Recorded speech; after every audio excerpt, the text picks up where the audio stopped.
Take 1, 2, 3. Halo semuanya mas, selamat datang di podcast Ngodong Ngobrolin Desain dengan saya Aji Muhammad Ramadhana sebagai host kalian. Nah di sini kita sudah kedatangan tamu spesial yaitu Saya Muhammad Rafi Rizkianto, saya kreatif direktor dan juga founder dari Ala Studio. Saya Ditya Dwi Avandi, kan bisa panggil saya Avandi. Saya itu digital artist sama karakter designer. di tamu kita ini mempunyai bidangnya masing-masing. Ada Mas Raffi sebagai profesional 3D modeling, ada juga Mas Fandi sebagai digital painting. Mas Fandi, digital painting itu apa sih mas? Ada nggak bedanya painting secara konvensional, digital painting itu apa? Kalau konvensional kan kita di kanvas. Bedanya kalau di digital itu kita menggunakan software, aplikasi, sama kalau digital itu untuk warna-warnanya itu sudah tersedia. Kalau di konvensional kan kita harus membuat sendiri, membuat lagi gitu. Oh, jadi dari segi alat, segi media itu juga berbeda ya, Mas. Iya. Tadi Mas Fandi menyebutkan kalau digital painting itu menggunakan software, menggunakan alat. Nah, itu software dan alatnya itu di HP aja atau di komputer itu juga bisa atau bagaimana, Mas? Untuk sekarang di HP bisa ada, untuk di komputer juga ada, Mas. Oh, berarti baik di HP, baik di komputer itu sudah ada alat dan softwarenya sendiri-sendiri gitu Iya, ya, Mas. benar. Nah, kalau Mas Raffi dalam 3D modeling itu apa aja yang bisa dipelajari sekitar dunia 3D modeling itu apa aja, Mas?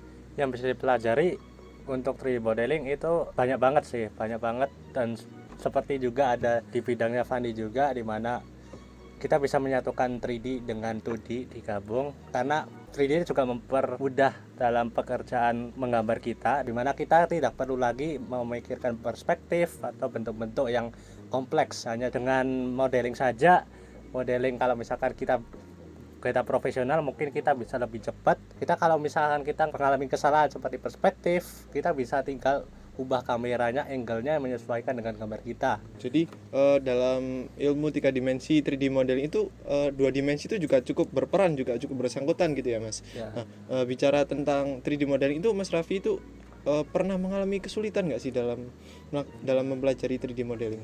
Mengalami kesulitan tentu iya, pasti semua juga mengalami kesulitan. Tentunya untuk pemula ya, pastinya yang paling sulit untuk di 3D modeling itu ya nggak cuma modeling, ada sculpting juga. Itu adalah penguasaan software. Ya nggak cuma di 3D modeling, juga di editing dan lain sebagainya. Itu juga yang namanya pemahaman software, atau ya pokoknya shortcut yang diketahui itu cukup penting untuk workflow kita bisa lebih cepat, bisa lebih lambat, itu tergantung pemahaman kita. Kalau misalnya udah paham namanya software kita seperti kayak yang ngendarain motor atau mobil gitu, kita bisa satu-satu udah selesai, udah nyampe. Kalau misalnya kita masih pemula, pastinya ya kita nggak nyampe.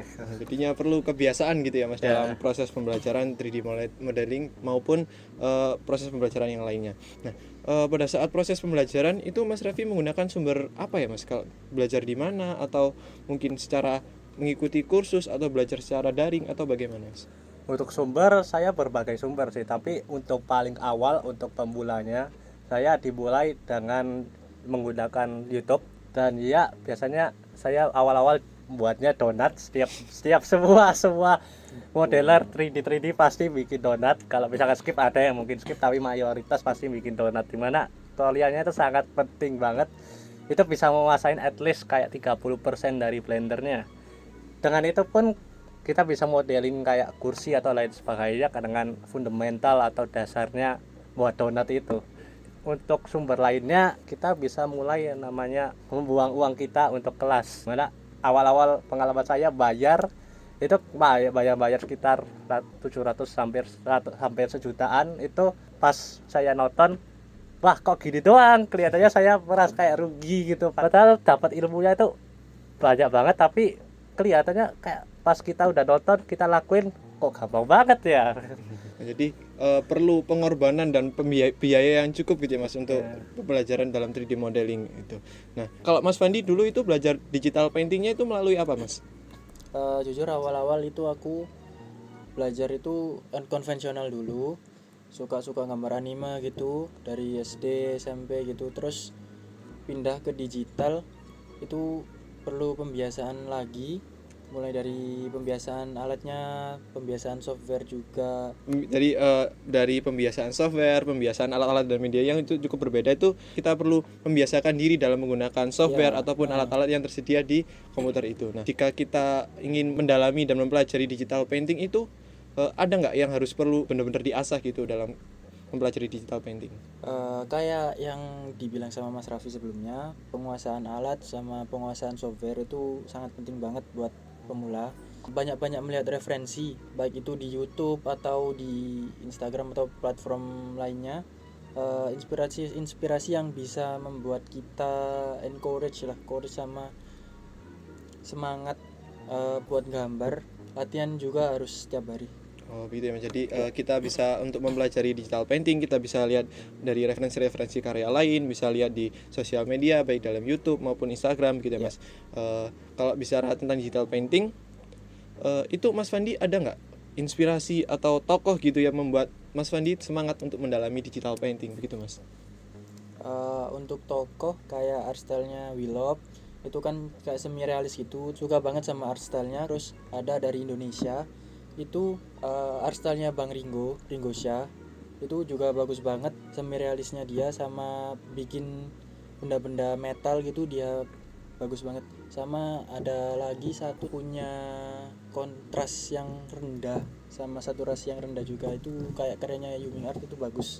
Oh, jadi Mas Fandi itu ya terinspirasi dari karya-karyanya Bang Ringo itu untuk berusaha ingin mencoba karya-karya sepertinya begitu ya Mas. Ya. Nah kalau Mas Raffi sendiri itu ada nggak inspirasi gitu yang membuat Mas Raffi bersemangat dan terinspirasi? Untuk inspirasi itu ada yang namanya kayak misalkan Makoto Shinkai, itu environmentnya bagus, itu kelihatannya pakai 2D tapi ternyata itu pergabungan dari 3D sama 2D, dimana 3D-nya itu tercover dengan 2D, jadi kayak teksturnya dan lain sebagainya itu dilapisin dengan 2D.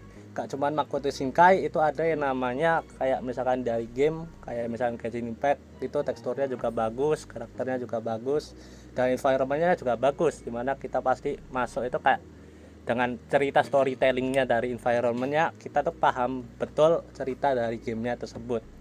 Ada juga kayak misalkan Valorant yang khasnya kelihatannya kayak 3D tapi studio gamenya itu berusaha untuk membuat Valorant itu kayak stylenya 2D gitu. Jadi dari awal belajar membuat donat secara 3 dimensi, sekarang Mas Raffi jadi bisa lebih terinspirasi begitu ya. Nah, ada nggak sih Mas tips dan trik itu buat teman-teman yang menonton ingin mendalami 3D modeling seperti Mas Raffi?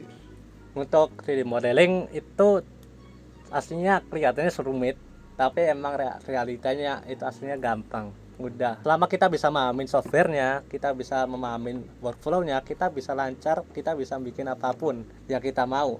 Dan ingat juga referensi itu penting, karena kita kalau misalkan pemula pastinya otak kita, pemikiran kita tuh masih minim. Jadi otomatis kalau misalkan kita langsung jadi 3D, itu bakal kompleks. Cukup rumit juga ternyata buat teman-teman yang ingin mempelajari 3D modeling itu sangat cukup rumit, nggak harus menuntut kita langsung bisa, perlu belajar step by step. Contohnya Mas Raffi tadi. Untuk kalau Mas Fandi ingin mempelajari digital painting itu ada nggak sih tips dan trik buat teman-teman yang sedang menonton? Tipsnya cuma satu, gambar setiap hari.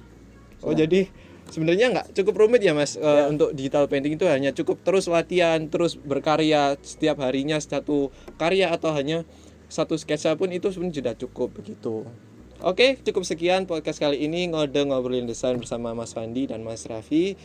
Saya Aji Muhammad Ramadana sebagai host kalian, pamit undur diri. Sampai ketemu di episode selanjutnya. Bye. Iya.